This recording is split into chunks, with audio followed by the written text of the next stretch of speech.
Salut Diane et bienvenue sur Ça suffit les conneries. Salut, merci beaucoup de m'avoir invité sur ton podcast. J'ai hâte de commencer. Mais écoute, c'est avec plaisir. Est-ce que tu peux te présenter s'il te plaît?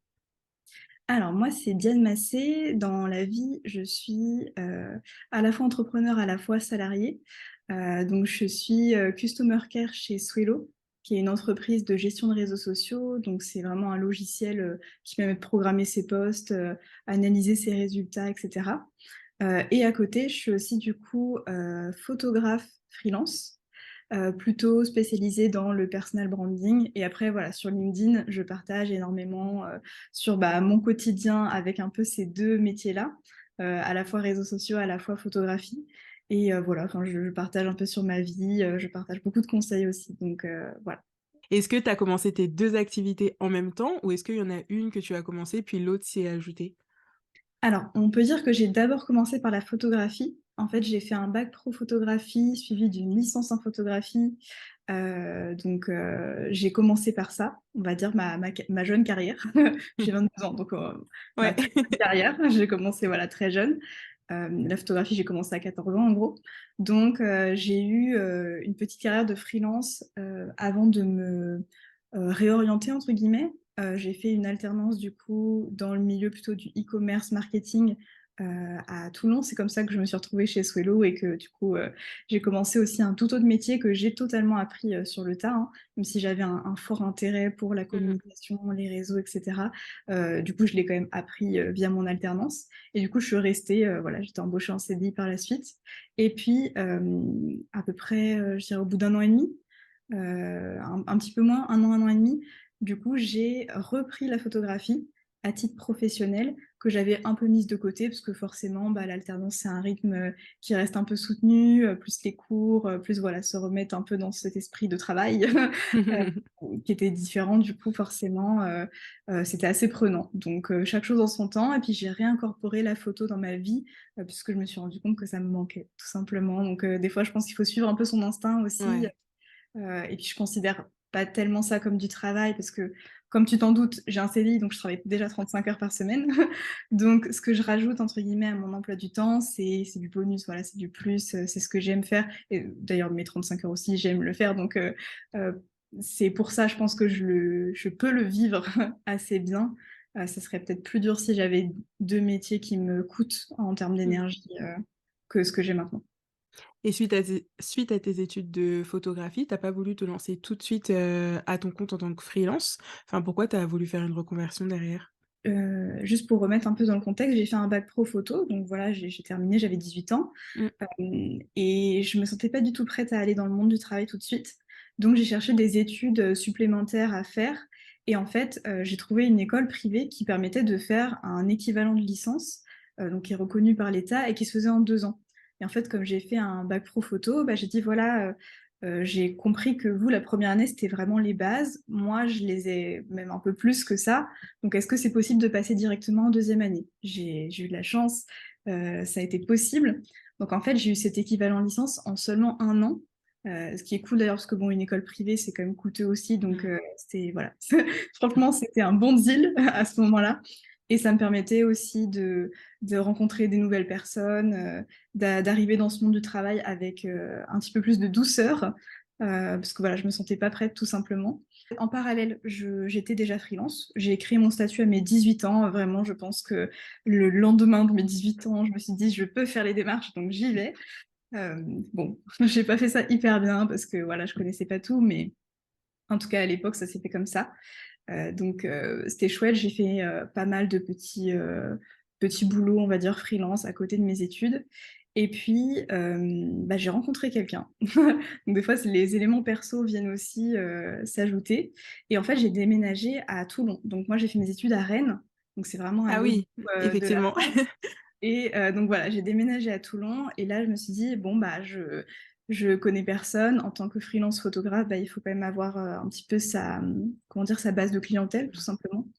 Et j'ai fait un service civique. Voilà, j'ai fait une pause un peu dans mon cursus qui était dans un tout autre domaine. En plus c'était la période du Covid, donc voilà, c'était pas on va dire la joie, mais j'ai quand même rencontré du monde. Et c'est là que je me suis dit, tiens, en fait, là, ça m'a vraiment ouvert des possibilités. pourquoi est-ce que j'irais pas sur un truc plus global et pourquoi pas justement, apprendre, théoriquement ce qu'est la communication, le marketing, le e-commerce et donc j'ai postulé chez Swello et j'ai postulé, je crois, à la licence en alternance, c'était une licence pro en alternance, vraiment le dernier jour à 18h, le dernier jour des possibilités pour s'inscrire, et je me suis dit: «Bon, bah, advienne que pourra, mais si je fais pas ça, je trouverai bien autre chose, je rebondirai», voilà. OK, et donc aujourd'hui, ton quotidien, il s'organise comment entre, bah, ton statut de freelance et tes fameuses 35 heures? Parce que c'est ce que j'allais te demander. Est-ce que tu Oui. avais un temps plein ou un temps partiel? Mais non, tu as bien un temps plein plus, Oui. ton activité de freelance. C'est ça. Alors j'ai la chance quand même, d'être dans une entreprise où déjà en termes de management, c'est très horizontal, on est beaucoup dans la communication et tout ça et si j'ai besoin d'aménager mes horaires, il y a aucun problème. Donc je pense que c'est aussi une chance, à voilà, on va pas cracher dessus, vraiment à pas C'est clair. négliger. J'ai vraiment cette chance-là. Maintenant oui, je suis en 35 heures, réparties sur 4 jours et demi. Donc moi le lundi, justement, bah, je commence à 14h. C'est pour ça du coup qu'on peut se voir maintenant. O Enfin à 12:30, j'aime bien manger avec mes collègues, mais mais voilà. Et je termine du coup le vendredi à 17h30, tout en sachant que si un lundi matin, j'ai envie de venir, plus tôt parce que j'ai besoin de faire quelque chose un vendredi après-midi, je peux. D'ailleurs, ça peut être un mercredi après-midi, un jeudi matin, ce que je veux. Donc voilà, il y a vraiment, aussi, cette possibilité de moduler qui est, super importante et intéressante. Donc je sais pas en tout combien d'heures je travaille par semaine parce que du coup, je crée des posts le week-end, des fois j'enregistre des podcasts, des fois je fais des choses, donc c'est un peu dur de quantifier, mais je travaille certainement plus de 40 heures. Si on appelle ça du travail, moi j'appelle ça du kiff, mais Ouais. chacun son truc. Ouais, mais c'est vrai que sur une semaine, ça te fait tout de suite, bah, beaucoup d'heures. En tout cas, ça te Oui, fait tout de suite une semaine assez conséquente. C'est vraiment chouette que tu sois dans une entreprise, du coup, qui sont un petit peu, dans l'air du temps, j'ai envie de dire, oui. et qui prennent aussi soin de ses salariés par rapport à ça, parce que toi, ça te permet vraiment d'avoir une activité à côté. Est-ce que tu penses que si tu étais dans une, entreprise peut-être un petit peu plus classique au niveau du management, c'est quelque chose qui aurait pu être gérable pour toi d'avoir cette activité en plus, d'un 35 heures vraiment classique, non modulable? Je pense que non. Après, peut-être quelqu'un qui va écouter, ce podcast ou regarder ce podcast, pourra peut-être le faire dans une entreprise plus classique. C'est vrai qu'après, c'est quelque chose qui est beaucoup en rapport avec la personnalité, je pense. Et moi, j'ai beaucoup besoin de cette liberté et d'avoir, un temps suffisant aussi pour, avoir ma créativité qui se renouvelle tout simplement. Et c'est vrai que du coup, pouvoir moduler un peu mon emploi du temps, pour moi, c'est vital.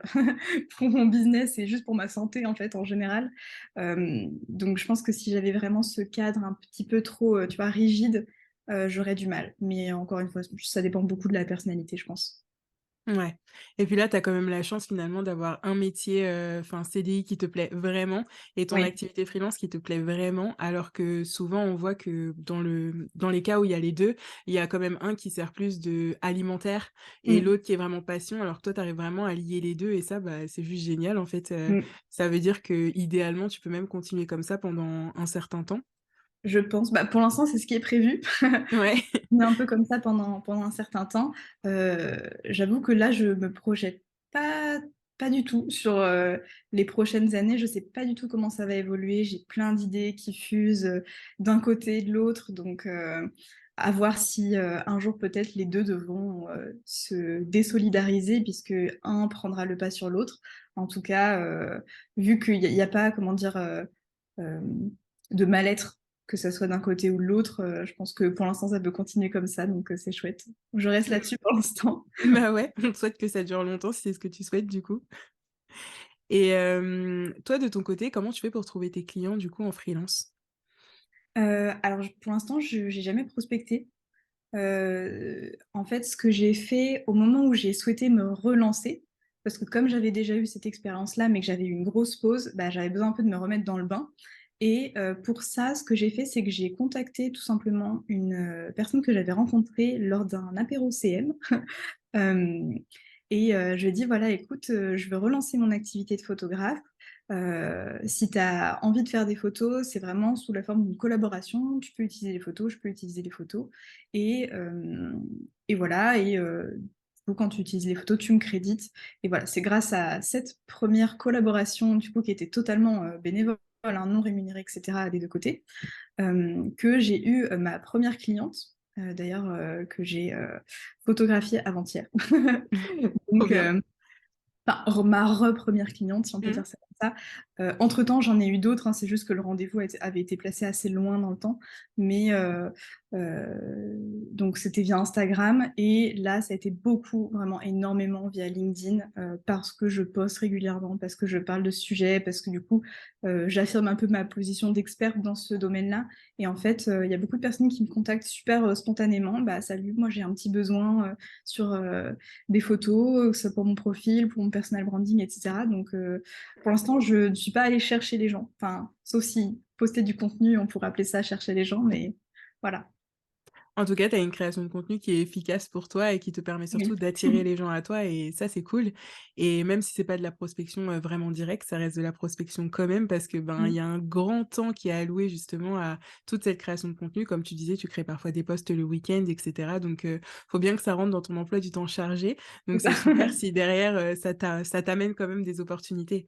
C'est ça exactement. Franchement, bah, oui, le temps que je ne passe pas à aller chercher des clients, finalement, je le passe à créer du contenu et au final, ça m'amène des clients quand même. Donc voilà, c'est une Ouais. stratégie. Exactement et pourquoi tu as décidé de te spécialiser dans le personal branding au niveau de la photo? Déjà parce que j'aime, les gens. Alors je suis, vraiment de ceux qui ont l'air très extravertis sur les réseaux sociaux, mais qui ne le sont pas du tout dans la vraie vie. Non, en vrai, je suis plutôt introvertie. C'est beaucoup plus facile pour moi quand, il y a un écran, quand, voilà, c'est sur les réseaux, j'ai de la facilité à me montrer. Par contre, c'est un peu dur, dans la vraie vie. Je suis un peu, voilà, toute timide et tout. Hem et du coup, le personal branding, c'est parce que je m'identifie pas mal à ce domaine-là. J'ai un peu tout construit, mon identité, toute seule. Je me suis toujours formée seule et pour moi, c'est un peu lié du coup. J'ai envie d'aider les gens à se mettre en avant, à se trouver beaux sur des photos, à avoir envie de se montrer plus du coup. Peut-être grâce à ça, grâce à vraiment des visuels de qualité qui vont les mettre en confiance. Donc voilà, c'est un peu ça mon moteur, pour me diriger sur ça. Après bon, je fais aussi, du culinaire, du produit, voilà. Bon, j'ai appris de toute façon, j'ai appris tout, donc je suis capable de tout faire. Maintenant, c'est vrai que j'ai une préférence sur le portrait.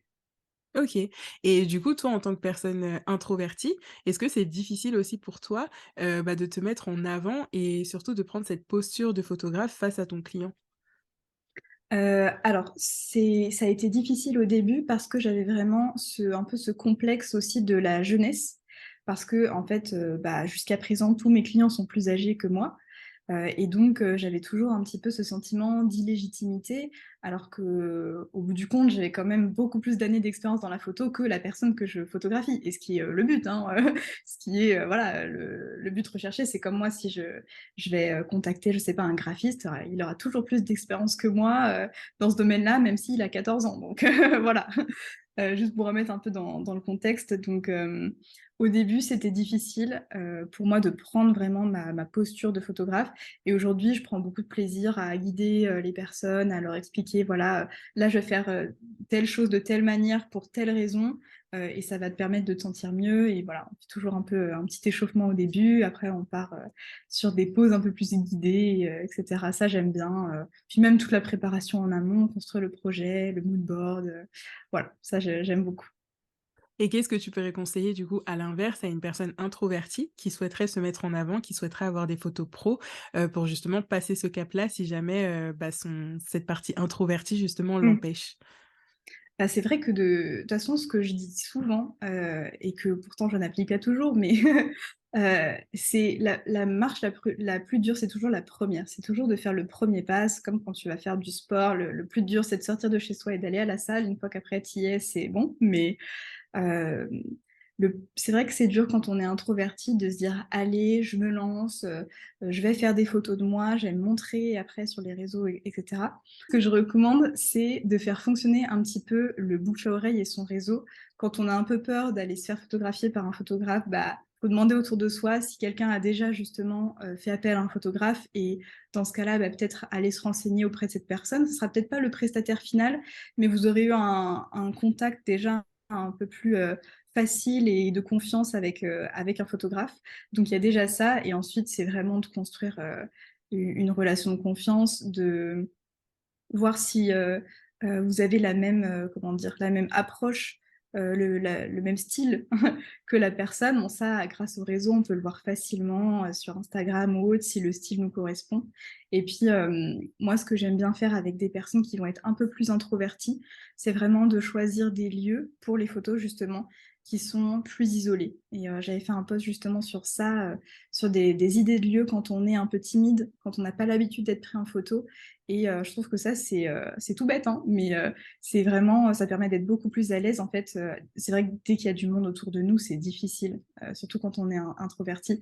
Donc aller, en forêt, sur une plage, le matin ou le soir, de choisir aussi les bons créneaux horaires pour qu'il y ait pas trop de monde, éviter voilà d'être, dans un bureau bondé, voilà. Il y a plein de solutions en fait pour se sentir plus à l'aise. Donc après c'est voilà, d'aller vers quelqu'un, un photographe qui va savoir aussi, amener la personne vers un sentiment de confiance pour être pris en photo, du coup.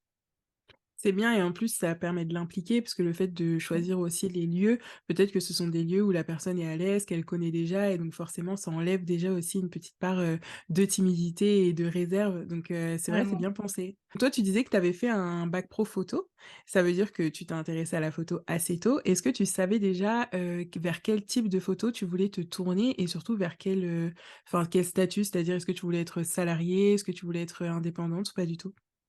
Alors, pour répondre globalement, non, je savais pas du tout.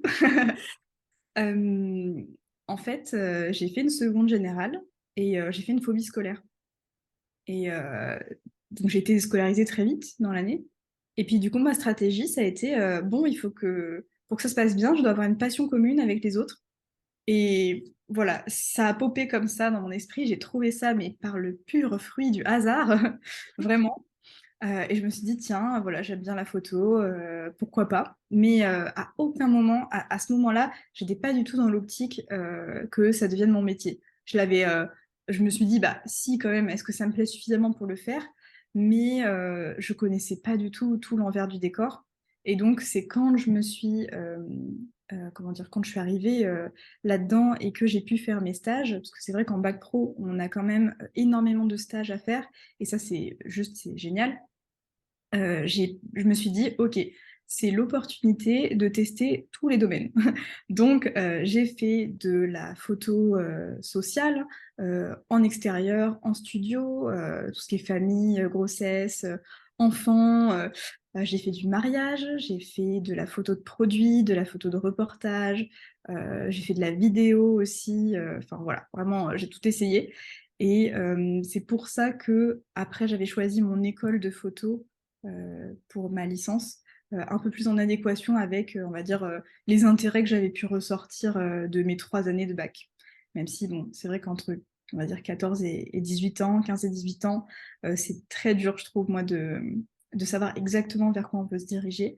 Donc même arrivée en licence, j'étais toujours un peu dans le flou, mais j'ai pu expérimenter, des choses plus concrètes parce que c'était vraiment à nous d'aller chercher des fois comment dire? Des acteurs, des reportages. Par exemple, j'en ai fait un qui s'appelle, «De la mer à l'assiette» et qui était vraiment un reportage culinaire, et ça, j'avais jamais fait et je me suis mais éclatée. Encore aujourd'hui, je le présente sur mon site alors que je l'ai fait il y a des années, mais je l'adore toujours autant. Donc comme quoi on fait des belles découvertes aussi parfois, en allant sur des chemins qu'on n'avait pas prévus. Donc donc non, pour te répondre, je ne savais pas du tout de suite. Ça s'est totalement construit, au fil du temps et je pense que ça va changer encore. Tu vois? Je sais pas si dans, 5 ans, je ferai toujours du portrait, peut-être que j'aurai totalement changé d'univers, voilà. Je suis pas du tout fermée. Mais c'est ça qui est super cool en même temps, c'est Mmh. d'avoir une activité qui peut évoluer avec toi, avec tes envies, avec, la configuration du moment donc Oui. autant ne pas se limiter et aussi se laisser parfois porter. C'est vrai qu'on est dans une société où on aime bien demander: «Bah, dans 5 ans, tu te vois où? Dans 10 ans, tu te vois où?» Bah, Mmh. parfois peut-être, ne pas savoir et juste, Je sais pas. voilà, Voilà. répondre aux opportunités, suivre les portes qui s'ouvrent, c'est bien aussi et pas Exactement. se mettre, de barrières parce que c'est vrai que même parfois on peut se dire: «Bah, dans 10 ans, j'aimerais bien être là», mais finalement il va se passer d'autres choses et dans 10 ans on sera ailleurs, mais en fait on sera mieux et tant mieux, on l'avait juste pas Ouais. imaginé et c'est bien aussi en fait. Donc Mmh. c'est cool de pouvoir se laisser aussi porter comme ça. Mmh. Ouais, c'est super intéressant ce que tu dis. justement sur, la projection qu'on peut avoir des fois de sa vie, plusieurs années après et je trouve qu'on a beaucoup ça quand on est très jeune. On a vraiment, tu sais, on a hâte de Ouais. vieillir, on a vraiment hâte, de vivre des trucs, hâte d'avoir, 20 ans, hâte d'avoir 25 ans, hâte d'avoir 30 ans et cetera et cetera. Bon après on a moins hâte en général, mais Ouais, c'est ça. mais je trouve ça fou comme on change de mindset, arrivé à un moment donné où on se rend compte que déjà ça va super vite, surtout quand on travaille, je trouve, les journées passent et les semaines passent et on est au mois de mai, j'ai l'impression d'avoir fêté le nouvel an il y a 2 jours. Ouais. Voilà, je pense qu'il y a pas besoin de se presser trop dans la vie de tout, prévoir à l'avance, c'est bien de se laisser un peu, attirer par des choses qui nous intéressent et d'aller vers ça, tu vois? Sans trop de peur, des fois avec un peu de peur, mais on y va quand même. Ça permet de faire, bah, justement des fois on découvre, des choses sur nous-mêmes qui sont super chouettes et qu'on n'aurait pas, peut-être pu découvrir autrement. Donc je pense que c'est pas mal de suivre un peu son instinct des fois. Et est-ce que tu as toujours, réfléchi comme ça? Ou est-ce que, c'est venu avec le temps? C'est-à-dire, est-ce qu'aujourd'hui, tu es aussi entouré de personnes qui vont réfléchir de la même manière? Ou est-ce que tu es peut-être entouré de personnes qui ont un parcours plus classique et qui ont une vision plus classique? Enfin, comment t'expliques que tu réfléchisses comme ça aujourd'hui? Heu, je je pense que, c'est parce que j'ai été, assez récemment, hein, entourée de personnes qui ne me correspondaient pas du tout, mais pas du tout, du tout, du tout. Et c'était, un passage de ma vie, très difficile, sur le plan, personnel et suite à ça, un jour, je suis ressortie, boire un verre avec des amis que j'avais pas vus depuis un certain temps et puis, c'était naturel et je me sentais bien et en fait, je me posais pas de questions et je me suis dit: «Mais en fait, il y avait un problème dans cet autre groupe, du coup». C'était pas moi le problème, c'était juste que c'est pas, ça me correspondait pas et voilà, c'est la vie, c'est pas grave. Mais c'est ça, je pense, qui m'a vraiment fait percuter, que l'entourage avait un énorme impact sur, nos les chemins qu'on emprunte, en fait, dans la vie, tout court. C'est très vaste, mais c'est vrai et maintenant que je suis entourée de personnes qui me correspondent plus, avec qui je peux avoir des discussions, sur tout, en fait, sans qu'il y ait de jugement, sans qu'il y ait rien, ça m'a permis d'avoir cette, façon de penser. Mais ouais, il y a eu ce déclic, il y a 1 an à peu près. Ouais. Donc c'est récent quand même. Ouais, ouais. Bah, c'est récent, mais en même temps, tu es jeune, donc finalement, sur l'échelle de ta vie, Oui, c'est sur quand même l'échelle de tôt. la vie, ça va. Ouais, parce que parfois, tu peux avoir ce déclic, super tard ou même si parfois tu changes de vie sur le tard aussi, bah, peut-être que Mmh. pendant peut-être la moitié de ta vie, tu auras été dans, bah, dans un certain schéma et tu changes sur le tard, donc en vrai, bah, c'est chouette aussi que ça arrive comme ça et par rapport justement à l'entourage, moi, je te rejoins totalement. Je trouve que c'est vraiment ultra important d'avoir un entourage, bah, juste qui est positif et encourageant. C'est-à-dire qu'on n'est pas obligé d'être, exactement, dans la Mmh. même posture, avoir, les mêmes envies, avoir les mêmes idées, mais juste être, bah, hyper ouvert et dire à quelqu'un: «Bah, tu as envie d'y aller? Bah, vas-y, je te suis, on verra comment ça se passe» et pas toujours, projeter des peurs et projeter des inquiétudes, sur un projet en plus qui n'est même pas le nôtre souvent. Donc c'est vrai que ouais, l'entourage, c'est ultra important et est-ce que toi, du coup, dans ton entourage, tu as aussi des personnes, qui sont comme toi, freelance et salariées? Oui, bah, ma collègue, Cassandra. OK. Du coup, bah, oui, bon, on va prendre l'exemple le plus, voilà, le plus près, de moi. D'ailleurs Cassandra, c'est elle qui m'a formée quand, j'étais en alternance. Donc voilà, en fait, on travaille ensemble depuis le début et en fait, elle avait pas de statut à l'époque et elle faisait, voilà, des petites collaborations via son compte Instagram, où elle partageait, voilà, plutôt des astuces, locales et de voyage et tout ça. Et puis elle s'est lancée sur, TikTok, parce qu'elle a acheté une maison avec, son conjoint et du coup ils la rénovent ensemble et cetera et du coup le sujet était trop chouette et moi je l'avais un Mmh. peu poussée, je lui ai dit: «Mais vas-y, mets-toi sur TikTok et tout, ça va être trop cool, ça va être super sympa, tu vas avoir des partenariats, bon bref, ça va être bien» et du coup elle a fini par le faire et ça marche trop, trop bien. Je crois qu'elle doit avoir à peu près 50 000 abonnés donc c'est très cool. OK. Elle s'appelle Maison Soleil si vous voulez la suivre. Et du coup, pas mal de petits conseils, astuces justement sur, la déco, la réno et cetera. Et donc, elle fait, un peu d'influence, que ça soit TikTok et LinkedIn aussi, parce qu'elle a quand même une belle communauté sur LinkedIn. Et elle fait aussi de l'UGC depuis quelque temps. Là, vu que maintenant elle a un statut, d'auto-entrepreneur, elle a pu aussi se lancer là-dedans. Donc, voilà, elle le fait aussi, à côté de Swello.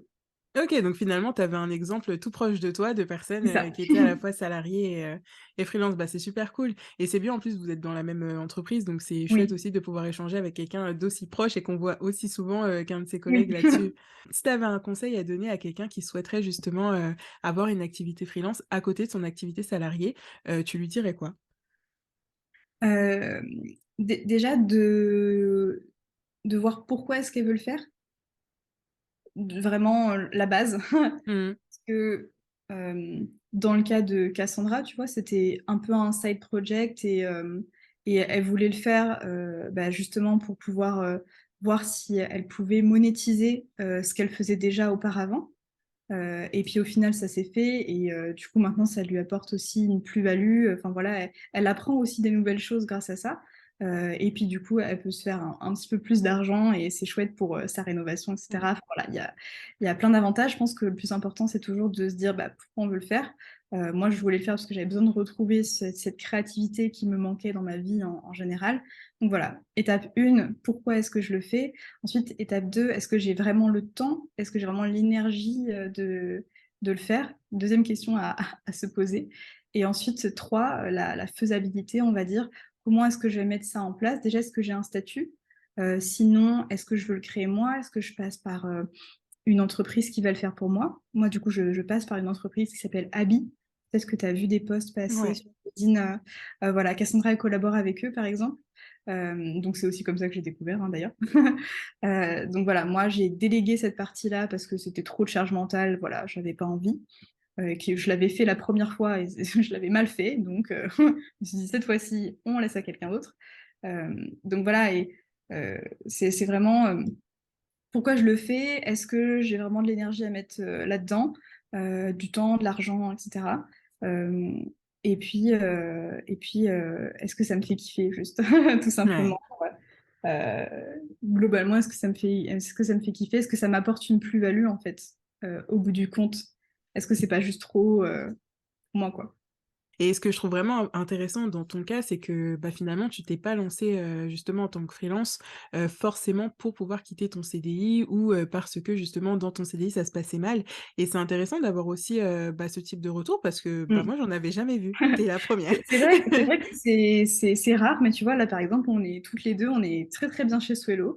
On Mmh. compte pas du tout partir, mais pour autant, beh, ça nous fait un petit projet, personnel et tu vois, autant on adore, travailler pour Swello et on va vraiment dans ce sens-là, on adore créer des choses pour mettre en avant l'entreprise, mais je trouve que c'est important dans la vie aussi d'avoir ces petites choses un peu juste pour nous, qui nous mettent en valeur, qui nous mettent en confiance et du coup, elle a, bah, son côté plutôt UGC, création de contenu et moi, bah, plutôt création de contenu et photo. Donc voilà, chacune un peu, bah, son petit, cœur de créativité et d'expertise et voilà, c'est un petit projet perso. Je pense que ça nous permet d'être plus épanouis, en fait.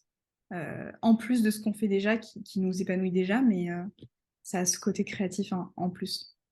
Non, mais complètement et je suis hyper convaincue que quand tu peux faire ce qui t'anime vraiment, tu es Mmh. forcément plus épanoui dans ta vie en général et bah, forcément ça éclabousse aussi sur ta vie pro et Ouais. aujourd'hui, il y a quand même pas mal de cas où, justement au niveau professionnel, tu ne peux pas cumuler, bah, ton statut, d'employé et ton statut, freelance parce que c'est pas autorisé Mmh. et c'est Alors vrai que tu peux être attention, bridé. hein, on a quand même, signé un document avec, notre employeur, qui, stipule bien que l'activité qu'on fait à côté n'est pas une activité concurrente et cetera, hein, on a une clause de non-concurrence, donc par exemple, je pourrais pas, créer un logiciel pour programmer ses posts, tu vois? Oui, après ça limite, ça tombe sous le sens, j'ai envie de dire, mais Oui. c'est toujours bien de le contractualiser parce qu'on ne sait jamais. Mmh. Quand ça se passe bien et c'est vrai que quand ça se passe mal, en général, c'est trop tard, pour mettre, Ouais. ces choses-là en avant. Mais, par exemple, moi, j'étais prof des écoles avant et pour, pour pouvoir avoir une entreprise à côté, il fallait, faire une demande bien particulière qui pouvait Mmh. être refusée et cetera. Parce que, bah, c'est considéré que tout ton temps, tu dois vraiment le dédier à ton activité principale. Et ça, je sais que ça existe aussi dans des activités du privé et qui n'autorisent pas pas du coup d'avoir une activité annexe et je trouve ça dommage parce que c'est peut-être aussi pour ça qu'il y a des personnes, bah, qui vont vouloir partir pour pouvoir, tester leur activité ou peut-être prendre justement un job alimentaire et avoir leur activité de freelance pour pouvoir quand même avoir, bah, un salaire qui tombe pendant qu'elles mettent, en place cette activité-là. Alors que là, au final, bah, dans votre cas, même si effectivement c'est contractualisé et c'est bien compartimenté, il n'empêche que, bah, vous vous sentez bien là où vous êtes et ça vous permet de vous épanouir pleinement donc bah, c'est peut-être à prendre en compte, pour les entreprises qui sont encore contre ou qui se disent que, c'est mieux d'avoir un salarié qui est 100 de son temps, dédié à l'entreprise, sans pour autant avoir, bah, de temps personnel, à côté donc non, bah, je suis contente de de t'avoir eu au micro parce que vraiment, comme je dis, on n'a pas du tout, de témoignages en ce sens, alors qu'effectivement, on peut, tout à fait cumuler les 2 statuts, se sentir bien et justement ne pas non plus, nourrir cette guéguerre entre, l'entrepreneuriat, c'est mieux que le salariat, c'est mieux que Exactement. l'entrepreneuriat. Là, clairement, toi, tu es dans les 2 et tu t'épanouis dans les 2 et les 2 fonctionnent bien ensemble et c'est très bien comme ça. Mais je pense que, ça montre aussi, qu'en fait, pour je parle, vraiment du point de vue de l'entreprise, le fait d'autoriser aussi, finalement, la personne d'avoir un petit à côté, un petit side project ou autre, ça permet, je trouve, moi, d'être plus épanouie aussi dans tes 35 heures de travail dans l'entreprise. Parce qu'en fait, juste tu as pu kiffer ta vie à côté, faire tes projets et du coup, tu as encore plus de motivation et tu as vraiment cette envie aussi pendant que tu es dans l'entreprise avec, tes autres collègues et cetera. Donc, je trouve que c'est vraiment donnant-donnant, en fait. Permettre à quelqu'un de nourrir, sa créativité via des projets, permet de nourrir ton entreprise via sa créativité. Tu vois? C'est un peu Mmh, un cercle vertueux, je mais trouve. complètement, ouais. Donc, à toutes les entreprises qui n'ont pas encore sauté ce pas, mais foncez quoi! C'est trop bien! Et bah, écoute, on finira le podcast sur, cette belle recommandation. Merci beaucoup pour ton partage. Merci à toi pour l'invitation.